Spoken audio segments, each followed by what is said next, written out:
Shalom saudaraku, selamat datang di program Saya Mau Ikut Yesus bersama saya Agustono Asin. Di kesempatan ini kita telah masuki episode yang ke-70 dan masih tentang permasalahan kehidupan bagi orang-orang percaya. Dan saya ingin mengajak kita untuk melihat satu persoalan dari sudut pandang Alkitab. Dan di episode yang ke-70 ini, firman Tuhan yang saya ingin bahas berjudul Keluar dari Tekanan dan Menyelesaikan Masalah dengan Tepat. Keluar dari tekanan dan menyelesaikan masalah dengan tepat. 1 Samuel pasal 30 ayat 1 sampai 8. 1 Samuel pasal 30 ayat 1 sampai 8. Jiklak terbakar pembalasan Daud kepada orang Amalek. Ketika Daud serta orang-orangnya sampai ke Jiklak pada hari yang ketiga, orang Amalek telah menyerbu tanah Negeb dan Jiklak. Jiklak telah dikalahkan oleh mereka dan dibakar habis. Perempuan-perempuan dan semua orang yang ada di sana, tua dan muda, telah ditawan mereka dengan tidak membunuh seorang pun. Mereka menggiring sekaliannya, kemudian meneruskan perjalanannya.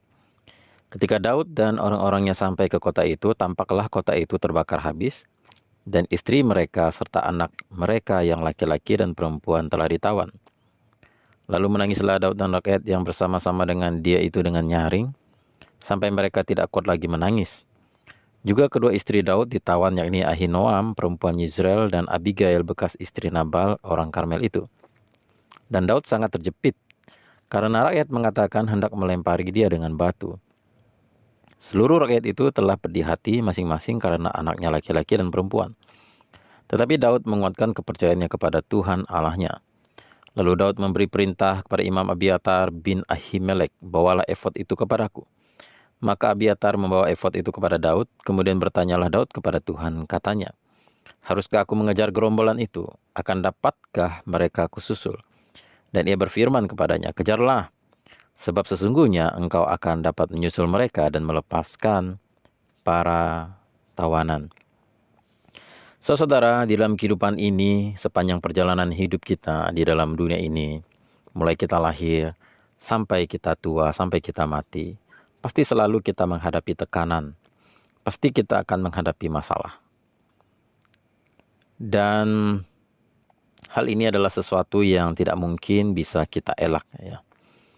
Meminimalkan bisa, tetapi mencegah bisa juga. Tapi ada banyak tekanan dan masalah-masalah yang memang kadang-kadang terjadi di luar kendali kita.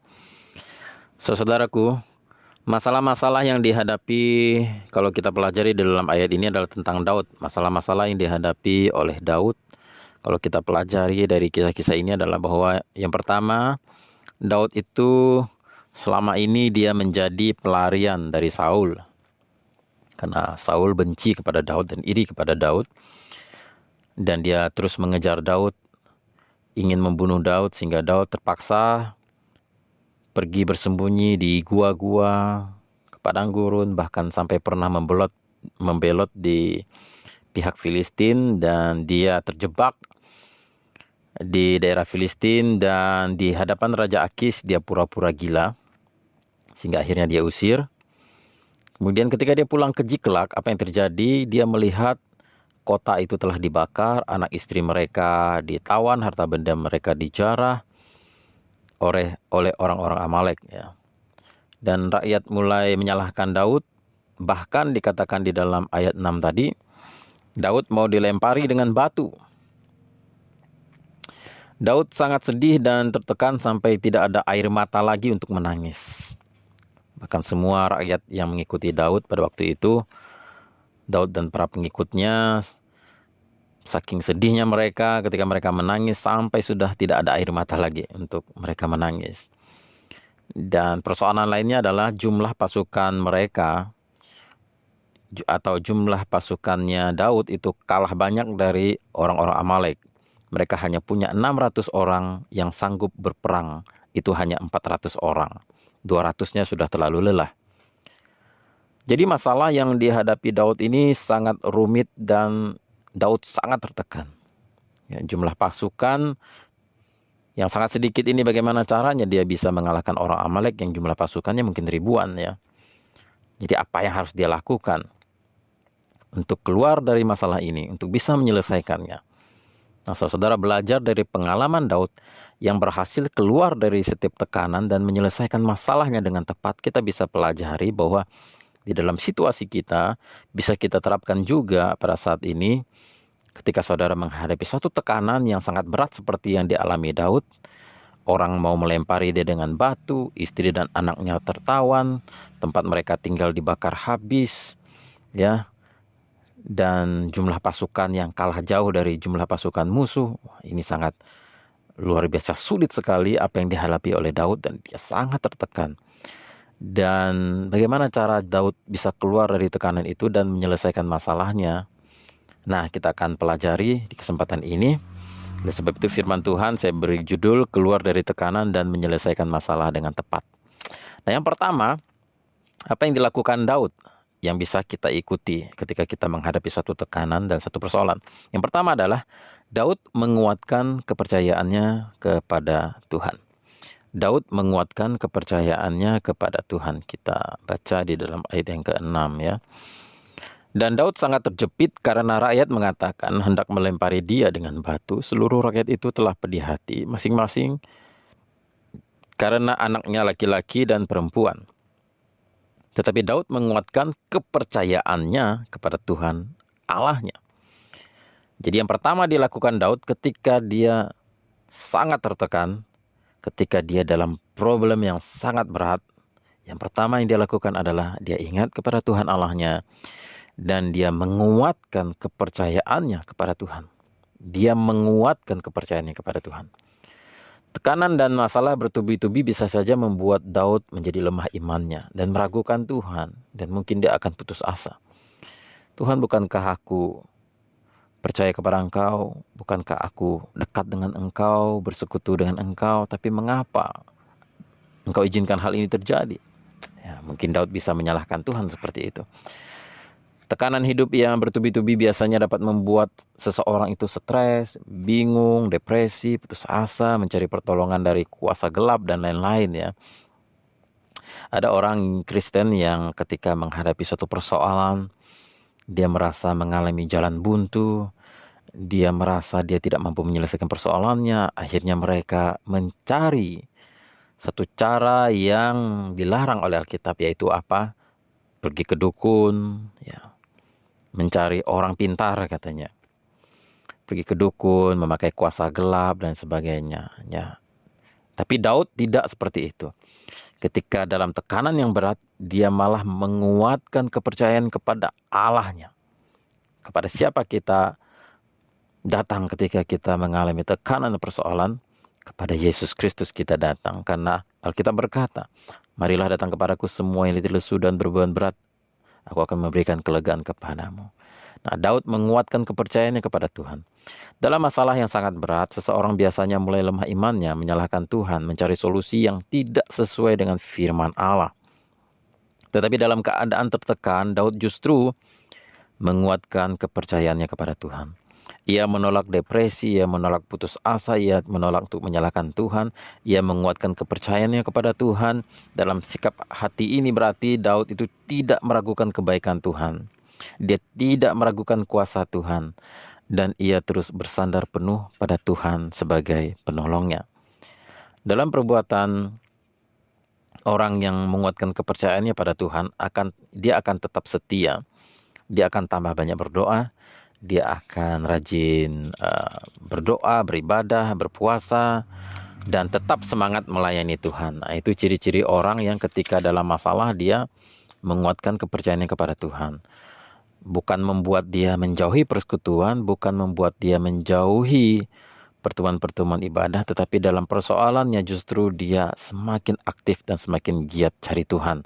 Itu ciri-ciri orang yang menguatkan kepercayaannya kepada Tuhan. Saudara, saya tidak tahu persoalan apa yang kau hadapi hari ini dan seberapa berat tekanan yang engkau hadapi di dalam kehidupanmu. Saudara, ikutilah apa yang dilakukan oleh Daud.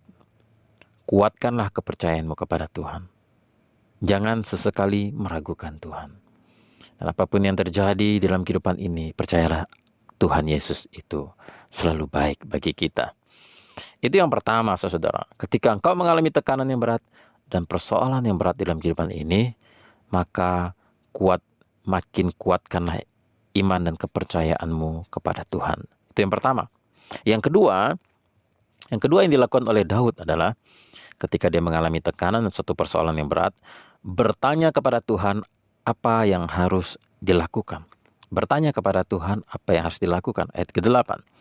Kemudian bertanyalah Daud kepada Tuhan, katanya, haruskah aku mengejar gerombolan itu? Akan dapatkah mereka kususul? Dan ia berfirman kepadanya, kejarlah, sebab sesungguhnya engkau akan dapat menyusul mereka dan melepaskan para tawanan.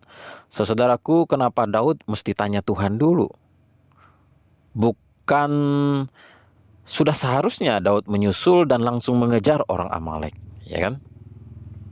Ketika melihat anak ditawan, ketika melihat istri ditawan orang, istri anak buahnya juga dan anak-anak mereka ditawan, seharusnya kan tidak perlu tanya Tuhan lagi. Udah pasti harus dikejar dan harus disusul tanpa perlu bertanya. Tuhan juga ngerti kok, ya kan? Kita kan pengen menyelamatkan anak, istri, dan keluarga kita. Ya, mestinya Daud nggak perlu bertanya lagi, hajar aja, langsung kejar. Tapi menarik sekali, kalau kita baca di dalam ayat yang ke-8 tadi, Daud bertanya dulu sama Tuhan, haruskah aku mengejar gerombolan itu? Jadi seolah-olah Daud ini bertanya kepada Tuhan, seolah-olah dia itu pengen tahu Tuhan itu punya opsi atau punya cara lain gak sih selain kalau saya harus nyusul, apakah ada cara lain Tuhan menolong, apakah mungkin dia berpikir apakah ada malaikat Tuhan yang nanti Tuhan bisa utus habisi mereka, anak istrinya selamat atau gimana ya. Jadi Daud itu betul-betul menyerahkan sepenuhnya kepada Tuhan. Apakah aku yang mengalahkan mereka pergi menyusul? Apakah Tuhan punya cara sendiri untuk mengalahkan para orang Amalek itu sehingga istri dan anak-anak mereka yang tertawan itu bisa bebas? Jadi mungkin Daud berpikir seperti itu. Jadi Daud tidak mau gegabah dan tidak mau memakai caranya sendiri. Ya, walaupun sebenarnya Daud itu adalah seorang panglima tentara yang hebat yang hampir tidak pernah kalah perang. Daud itu adalah seorang yang sangat jago berperang, ya. Ya hampir, walaupun ya pasukannya lebih sedikit, tapi kan Daud sudah punya banyak pengalaman berperang. Contohnya dia pernah mengalahkan Goliat yang besar itu. Ya, jadi mestinya Daud dengan emosinya bisa langsung kejar, langsung susul. Tapi kok malah bertanya dulu sama Tuhan, bolehkah, haruskah aku mengejar gerombolan itu? Jadi ini sangat menarik, saudara. Jadi ketika kita mendapatkan satu tekanan dan satu persoalan di dalam kehidupan ini, nah apa yang saudara seringkali menjadi kebiasaan saudara? Seringkali yang menjadi kebiasaan kita adalah kita tidak bertanya kepada Tuhan. Kita seringkali gegabah mengikuti emosi kita, mengikuti katanya logika, menuruti katanya emosi, menuruti kata hati, dan lain sebagainya. Ya kadang-kadang bisa betul, tapi kata hati, emosi, logika bisa juga kadang-kadang salah. Tapi yang paling betul adalah sebenarnya ketika saudara mengalami satu persoalan dan tekanan yang hebat dalam kehidupan ini, dalam keadaan yang sangat terjepit, bertanyalah kepada Tuhan. Loh, kalau kita bertanya kepada Tuhan, memang kita bisa dengar suara Tuhan. Ya. Bisa ada cara Tuhan akan berbicara kepada kita, walaupun tidak secara langsung suaranya bisa kita dengar, ya. Nah, saudara, ketika Daud bertanya kepada Tuhan, berarti ia sangat menghormati Tuhan. Yang kedua, ketika dia bertanya kepada Tuhan, berarti ia ingin tahu kehendak Tuhan itu apa. Dan yang ketiga, ketika dia bertanya kepada Tuhan, ia minta, Tuhan sertailah kami. Sebenarnya itu sebenarnya menjadi arti dan makna jika kita bertanya kepada Tuhan. Dengan kita bertanya kepada Tuhan, sebenarnya kita minta, Tuhan sertailah saya. Tuhan, apa kehendak-Mu? Tuhan, dengan kita bertanya kepada Tuhan, berarti kita menghormati Tuhan sebagai yang berkuasa atas segala yang terjadi di dalam dunia ini. Tidak ada satupun yang terjadi tanpa izin Tuhan. Nah, kita menghormati Tuhan, dan apa yang harus kita lakukan, kita tanya sama Tuhan. Boleh saudara, jika saudara punya persoalan, tanya sama Tuhan, gak apa-apa. Dan sesuai dengan janji firman Tuhan di dalam Yesaya pasal 31 ayat 1 mengatakan, celakalah orang-orang yang pergi ke Mesir minta pertolongan, yang mengandalkan kuda-kuda, yang percaya kepada keretanya yang begitu banyak dan kepada pasukan berkuda yang begitu besar jumlahnya, tetapi tidak memandang kepada yang Maha Kudus Allah Israel dan tidak mencari Tuhan. Kalau kita ketika dalam suatu tekanan dan persoalan kehidupan, kita mencari Tuhan dan bertanya kepada Tuhan, Tuhan itu senang sebenarnya. Ya, tetapi persoalannya adalah ketika kita menghadapi suatu tekanan dan satu persoalan kehidupan ini, kita justru seringkali dikatakan seperti dalam Yesaya pasal 31 ketika orang Israel pada masa itu, ya, ketika mereka dikepung oleh musuh, mereka itu ingin mencari pertolongan ke Mesir. Nah, itulah kita. Kita ketika mengalami satu tekanan, satu persoalan, kita ini lebih cenderung ingin cari pertolongan kepada orang-orang yang lebih kuat, kepada orang-orang yang lebih pintar, kepada orang-orang yang lebih kaya dan sebagainya, kepada kekuatan kita sendiri kita bersandar. Ya, kita jarang mau tanya dulu sama Tuhan. Nah, dikatakan dalam ayat ini, celakalah orang-orang yang pergi ke Mesir minta pertolongan, yang mengandalkan kuda-kuda, yang percaya kepada keretanya yang begitu banyak dan kepada pasukan berkuda yang begitu besar jumlahnya, tetapi tidak memandang kepada yang Maha Kudus Allah Israel dan tidak mencari Tuhan. Celakalah. Jadi ketika kita mengalami tekanan yang hebat, suatu persoalan yang berat, dan kita dalam keadaan yang terjepit, kita justru tidak memandang kepada yang Maha Kudus, tidak mencari Allah Israel, ya, kita dikatakan celakalah.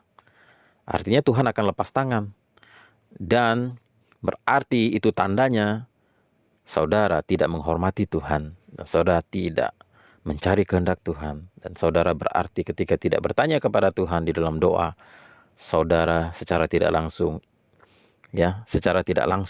saudara tidak mengharapkan penyertaan Tuhan ketika engkau sedang menghadapi suatu persoalan.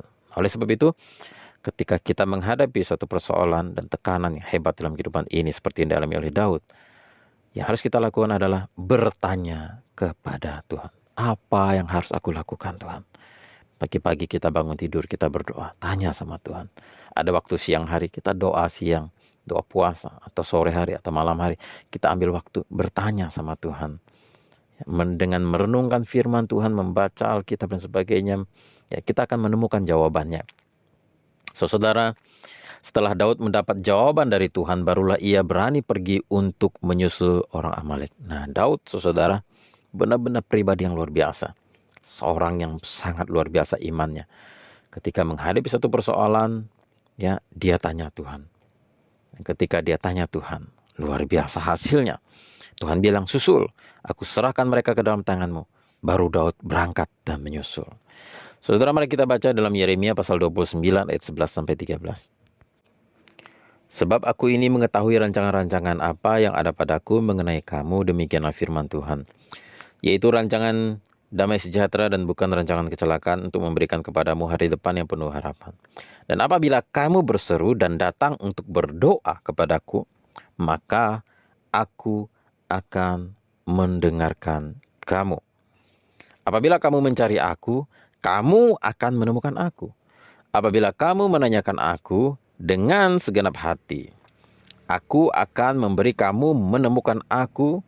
Demikianlah firman Tuhan, dan aku akan memulihkan keadaanmu dan akan mengumpulkan kamu dari antara segala bangsa dan dari segala tempat kemana kamu telah kucerai-beraikan. Demikianlah firman Tuhan, dan aku akan mengembalikan kamu ke tempat yang dari mana aku telah membuang kamu. Saudara, dalam ayat ini dikatakan bahwa rancangan Tuhan pada kita, anak-anaknya, adalah rancangan damai sejahtera dan bukan rancangan kecelakaan. Dan apa yang harus kita lakukan? Apabila kamu mencari aku, kamu akan menemukan aku. Dan Tuhan berjanji, kalau kita dalam satu persoalan, dalam satu problem yang berat, cari Dia, maka Dia berjanji kamu akan menemukan aku. Jika kamu menanyakan aku dengan segenap hatimu, kamu akan menemukan aku. Aku akan memberi kamu menemukan aku, dan aku akan memulihkan kamu. Ini janji Tuhan, saudara. Jadi kalau kamu punya problem, jangan takut untuk bertanya kepada Tuhan. Tidak akan merepotkan Tuhan, tidak akan.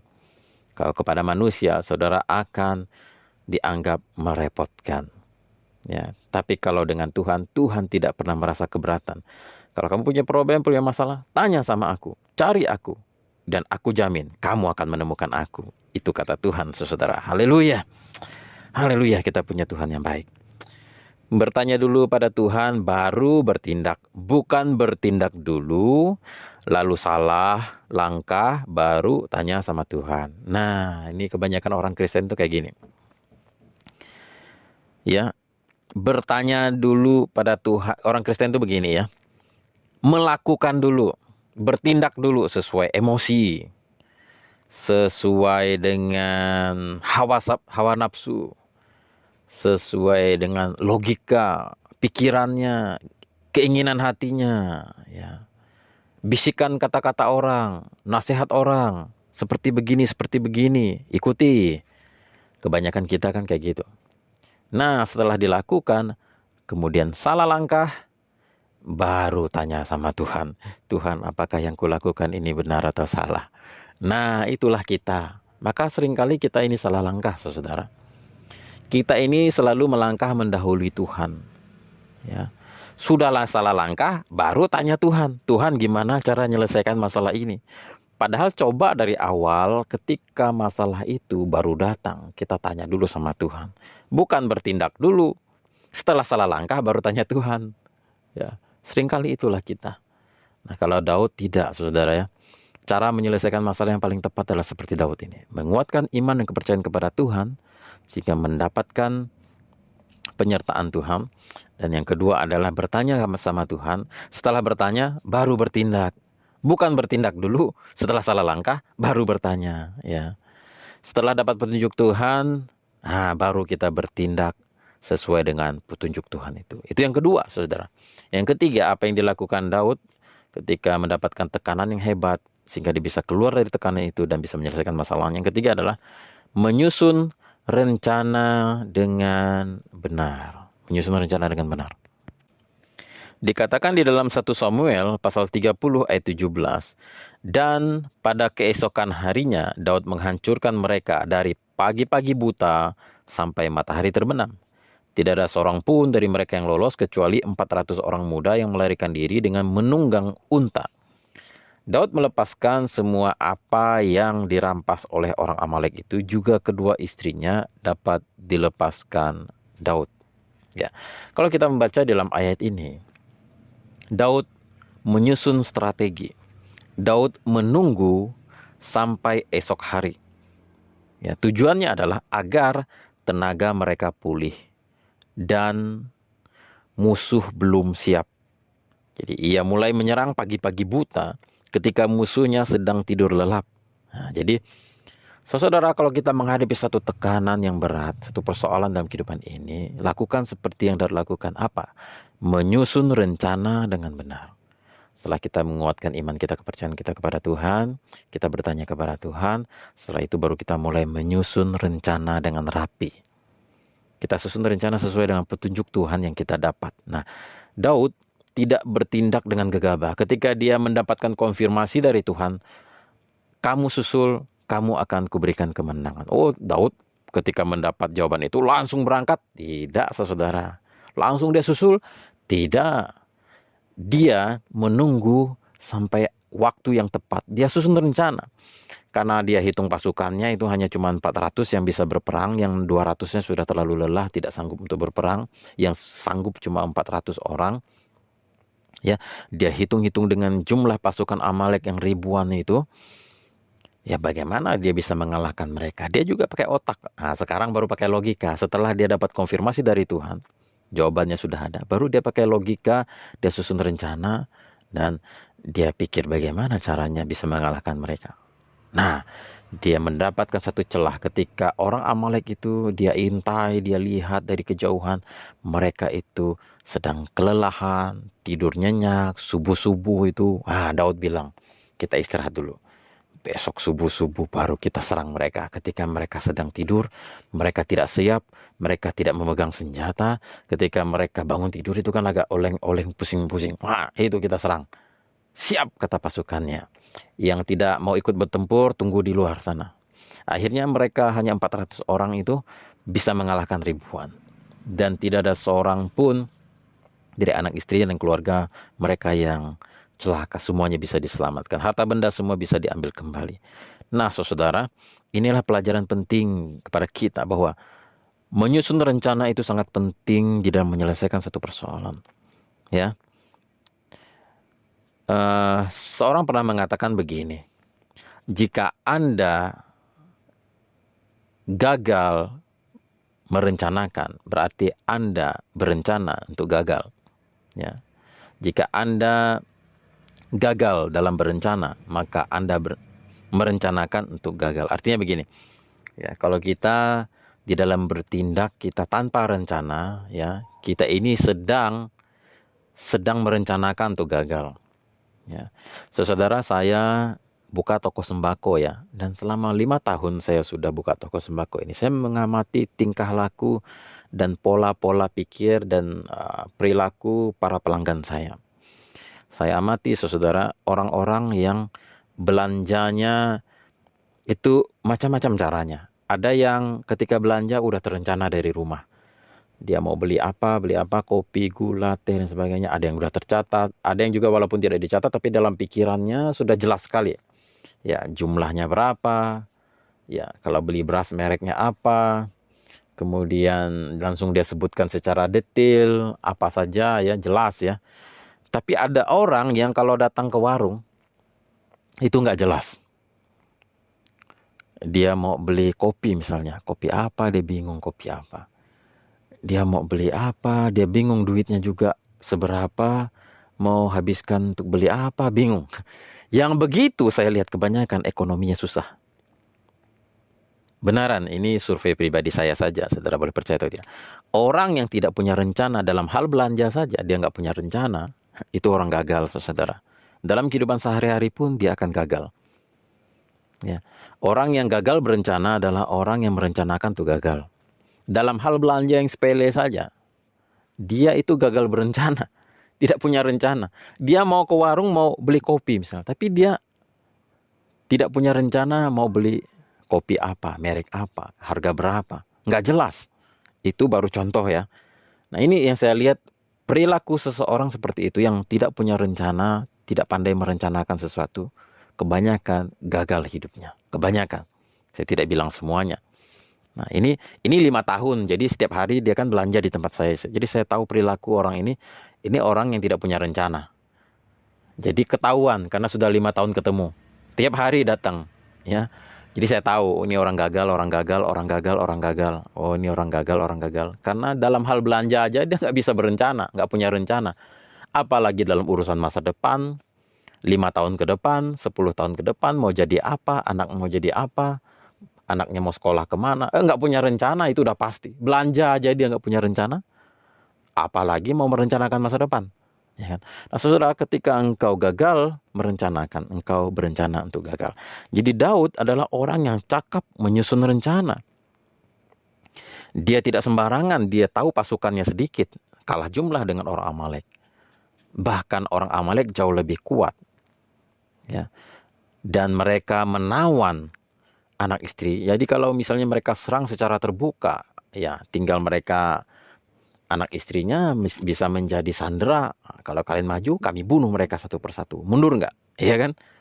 Jadi Daud bingung kalau misalnya anak istrinya jadi sandera. Mereka nggak bisa apa-apa. Makanya kenapa Daud serang di subuh-subuh hari ketika mereka tidur? Karena mereka tidak bisa mengambil anak istri mereka menjadi tawanan. Tidak bisa menjadikan anak istrinya sebagai sandera kalau dalam keadaan terjepit. Jadi begitu caranya.